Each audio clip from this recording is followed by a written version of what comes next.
Alright, I look back at Duke Nukem Forever. I remember when I was a lot younger and I was looking at all these screenshots of DNF in 2002 and it looked so cool for that time, but I never had much hope for the game because it kept getting delayed and I didn't want to be let down. I'm really glad I made my mindset like that because why? This game took almost 15 years to make it and that's just ridiculous. Now let's fast forward it to 2010 or 2011. Gearbox decided to help 3D Realms to release this game. And that moment right there, I knew the game was going to actually come out. Let me tell you, it was so awkward to see a copy of DNF in the retail store because it's been too long. Enough of that, let's get to the good part. So when this game came out, it got a lot of negative reviews and maybe some mixed. I think it has like a 55 average on Metacritic. I really thought this game would be around in the 70s and have mixed to positive reviews, but boy, I was so wrong. People complained that the game was dated, broken, offensive, etc. There were so many mixed opinions. Like if you were an old school FPS gamer, you would complain it's not old school enough because of because of the vehicles, turret sections, 2 weapons, you know the deal. When Duke Nukem Forever was in development by Gearbox, I knew it wasn't going to be the best game ever, and even Randy Pitchford stated that it wouldn't live up all the hype of all those years. I mean, just use some common sense. When a group of people have to redo a certain project multiple times because they feel like it's not perfect enough, you will eventually lose your motivation and sanity. It's not healthy to do that, and that's what 3D Realms should have been aware of, but they weren't, so yeah, everything went downhill for them. Duke Nukem Forever, well, to me, it was a good game, but it was frustratingly flawed at the same time. Linear level design, the lack of good moments, infuriating turret sections, oh my god. They were so annoyingly hard on Insane, and one of them is pretty much broken unless you beat the entire game without that part and get majority of the ego boost to increase your health, because it's very painful. That part literally scarred me because I mean, it's just that bad, really. I really think they should have made the turret sections for parts for you to take a break rather than challenge you, because it's a first-person shooter at all. Back to that one turret part. That scarred me. There are so many moments where my bullets won't even kill the freaking dropships, and it's so demanding because on Insane they kill you so quickly, and they're really aggressive too. But here's the worst part. You cannot move from the turret, so you have to kill them. That's the only way. But I swear, man, the turrets never seem to hurt the dropships majority of the time. So I would take all these damage, and then dropships after dropships would keep shooting at me, and I would end up dying.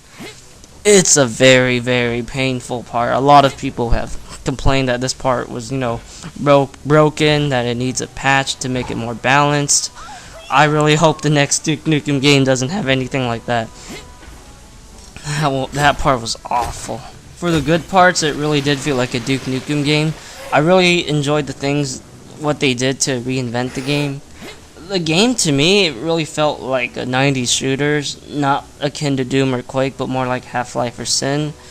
Yeah, so I didn't really understand why people complained that it wasn't old school. It's totally old school. I really consider this game to be a 90s shooter disguised as a modern shooter. That's how I would describe Duke Nukem Forever. The driving segments were surprisingly enjoyable. They were really fun, but there were some flaws too. I hate how if I get off my truck and I try to kill an enemy for ammo, they don't drop any for some reason. That's just pretty lame. Weapon balance was really good too, and I didn't really mind the two weapons only feature. It really feel like it was designed for it. It also had its moments. I really enjoyed some of the outdoor fights, and the Octa King battle was a lot of fun too. Overall, I would say the positives are higher than the negatives, but not too much. I really think for the next Duke Nukem game, it might be better to go back to Duke 3D roots, but throw in some of the stuff that DNF did. DNF did a great job for the variety, and I loved how intense the pit cops and octobrains are in that game. I really prefer kind of a mixture of fighting hordes of enemies in Duke 3D, but with the toughness of the enemies in DNF. The eagle thing was also a lot of fun too. I really think that was a very smart idea for them to do that, where they force you to explore the environments to increase your health. That was really cool. That's all I really have to say for this game. It was a good game, but it can be better in a lot of ways, and the turret sections can definitely I don't know, I wish there was really no turret sections in this game. I mean, they will really make you hate turret sections in other video games. This one was just stupidly difficult, and it doesn't even like feel fair at times. It does feel kind of unfair. But anyways, enough of that.